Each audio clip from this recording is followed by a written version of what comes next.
Hi guys, in today's tutorial we're going to be speed painting some Orc killer cans.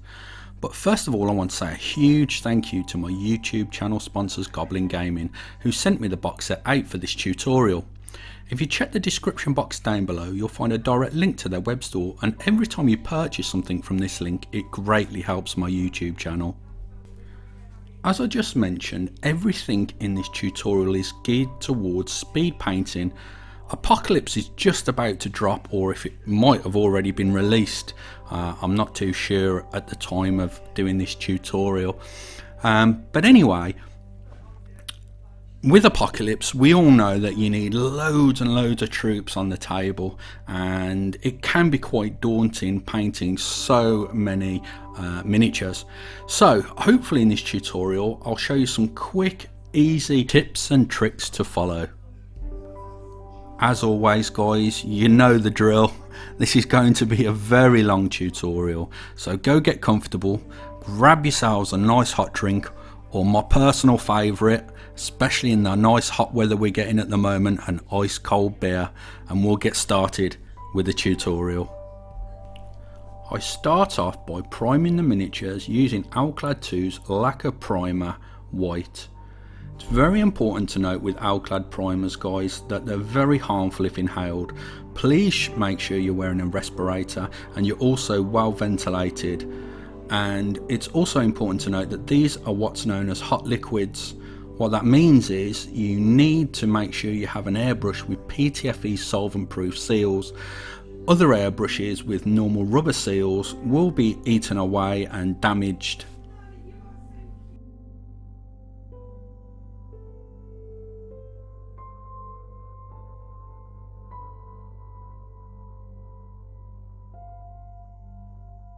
Now we're going to base coat all of the 3 miniatures using Imperial Blue by Vallejo Game Air. As you can see, all of the 3 miniatures are in a row, all placed on empty paint tubs with some white tack. It's really great to actually have them all lined up so you can go from one model to the next model in a production line. You'll find that with troops it's even more crucial to paint in this style to get your troops painted as fast as possible.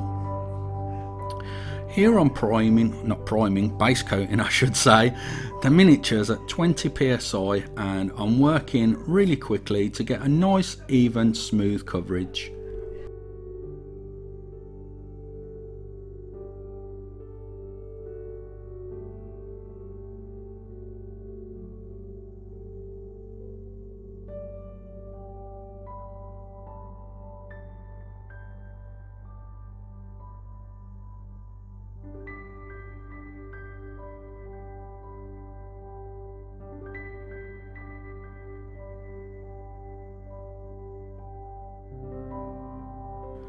Now we're going to start laying down some highlights using Vallejo Game Air Ultramarine Blue. Now what we're trying to achieve here guys is leaving the Imperial Blue behind in all of the recesses and all of the areas that shadows would naturally form, and we're highlighting with the Ultramarine Blue. Again I'm working at 20 psi, but I'm working a little bit closer towards the airbrush with it. The miniature with the airbrush here, a couple of inches away, and as you can see as I hit the front very surface of the killer can there, but I'm leaving that Imperial Blue behind on the sides of the killer can where I think shadows would naturally form.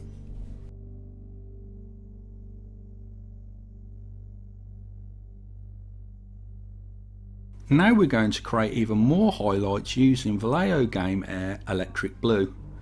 Just as before, we're aiming to go towards the center of the surfaces of the miniature, and we want to leave the ultramarine blue and the imperial blue behind in the shaded areas.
Now we're going to create an all over wash that's going to really help those panels pop out.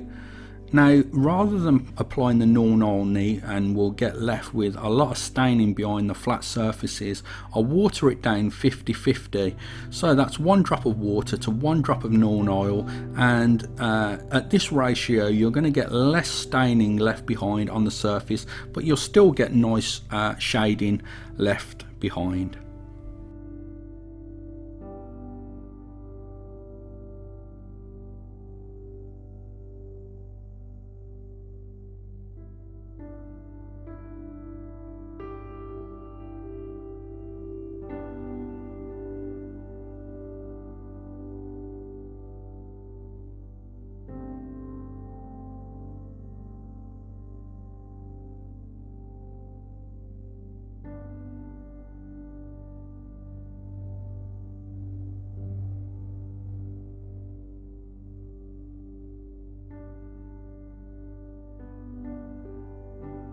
Now we're going to use one of the oldest tricks in the book, guys, dry brushing, and we're going to use Games Workshop layer paint Fenrisian Grey.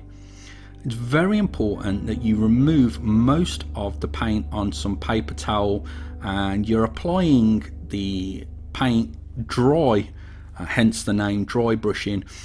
And you don't want to scrub at the miniature, you want to almost tickle it, so you're very lightly brushing backwards and forwards against the miniature, so only the very extreme top surfaces of the miniature get caught with that really light blue colour.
Now we're going to use one of my favourite hacks for painting white. We're going to use Vallejo Game Air Wolf Grey. Now the Wolf Grey, once painted on the miniature, almost looks like white, but it's a lot more simple to work with than white. What you'll find when you're painting with white is it paints very patchy, and it also is hard to get a nice smooth even coverage. Whereas painting with this Wolf Grey from Vallejo Game Air range, it gives a really nice almost one coat coverage. It's very thin and it gives a nice smooth even layer.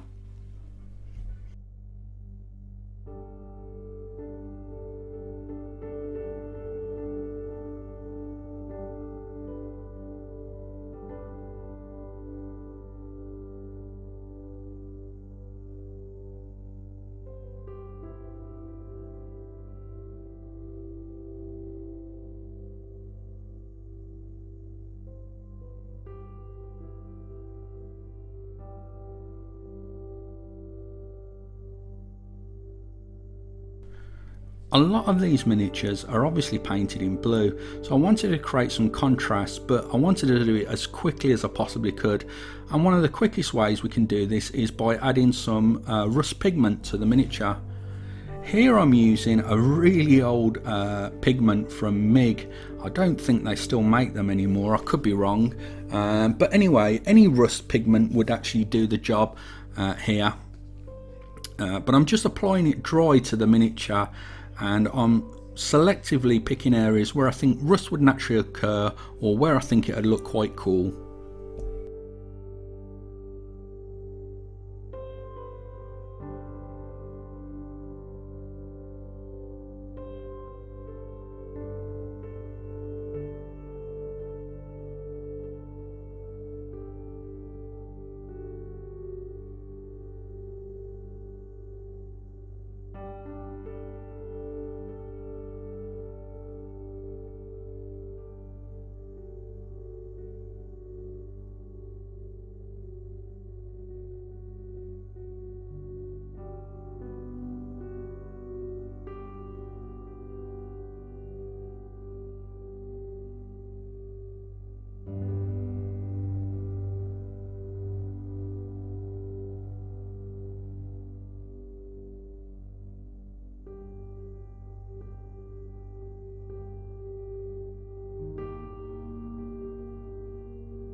pigments stay active on the surface. What that means is they will be able to be rubbed off with your finger once applied, so we need to seal them in. And I'm using AK Interactive's Ultra Matte Varnish. The reason we're using Ultra Matte Varnish is it's going to leave that chalky texture behind of the rust, which is realistically what rust looks like.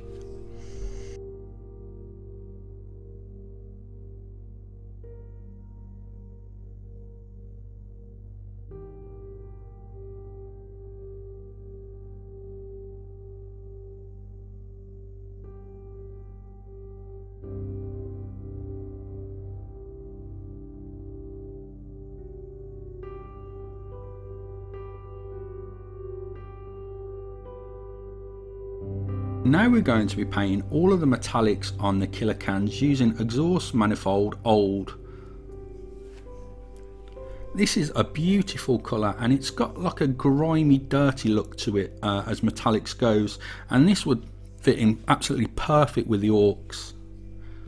Another great reason I use Vallejo metal colours is they're really thin, and also they give one coat coverage. And again, speaking of speed, is what we want. We want to paint as quickly as we possibly can with the best coverage we possibly can get.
Most people wash their metallics with Nuln Oil, which is absolutely fantastic.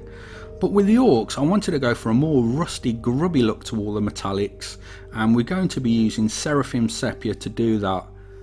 As you can see on the miniature, as soon as I start applying the Seraphim Sepia, which I may add is neat straight out the pot, we can start seeing how the metallics start looking more realistic, but really oily and grubby.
Now we're going to start painting the base. We're going to use Vallejo Game Air Earth. Please don't worry if you get the earth colour onto the actual feet of the killer cans, because it'll look like they've just got muddy feet. So again, it speaks volumes to speed painting, where we can actually not worry too much about overspray, as it will look cool even with overspray.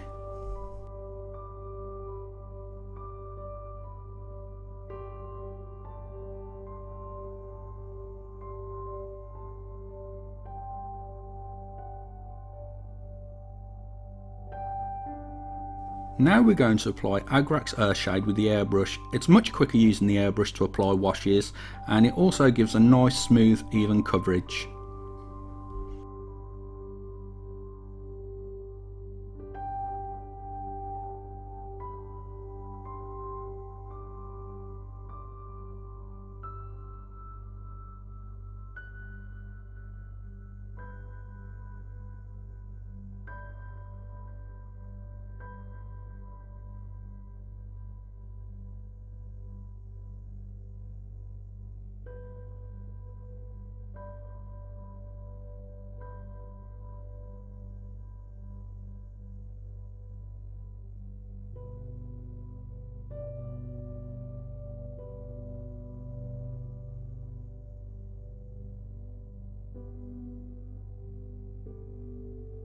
To really help make the metallics pop, we're using Vallejo Game Air Silver, and we're going to dry brush it on all the metallics.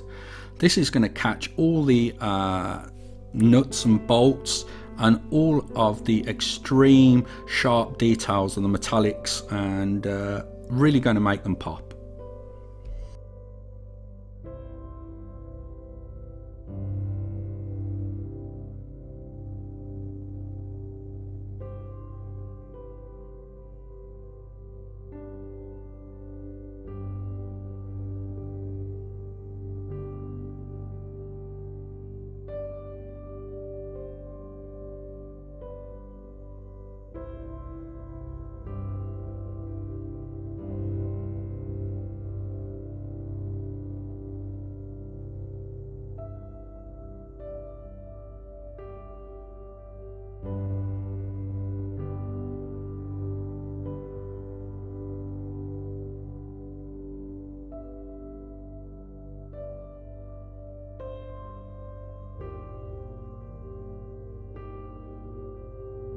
Games Workshop's Ushabti Bone layer paint is going to be dry brushed onto the base.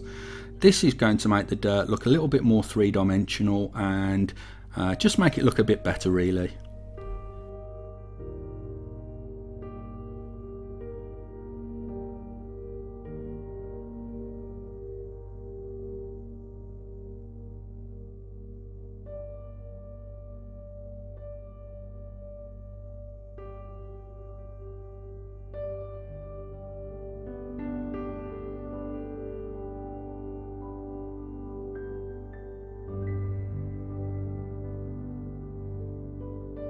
Now we're going to be using Vallejo Game Air Black to paint the edge of the base.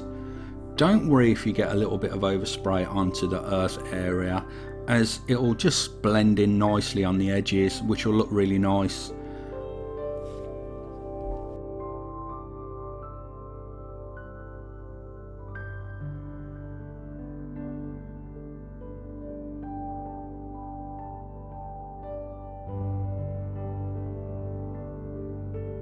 Lastly, we're going to add a nice little decorative touch to the base using the Army Painters Highland Tufts.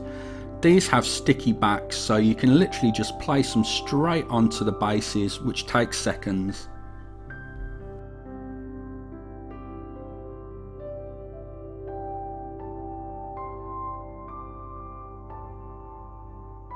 And here we have our finished killer cans. I painted these up in about 2 hours, guys, and it was so much fun to paint. These are such simple minis to put together and are full of character. And as I put on my Facebook post recently, I said that they actually look quite cute, if miniatures can look cute, that is.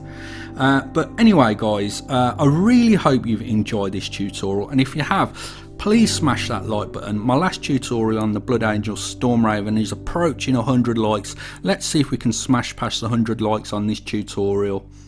Lastly guys, I want to say a huge thank you to the guys over at Goblin Gaming who sent me these miniatures out. The tutorial just wouldn't be possible without Goblin Gaming.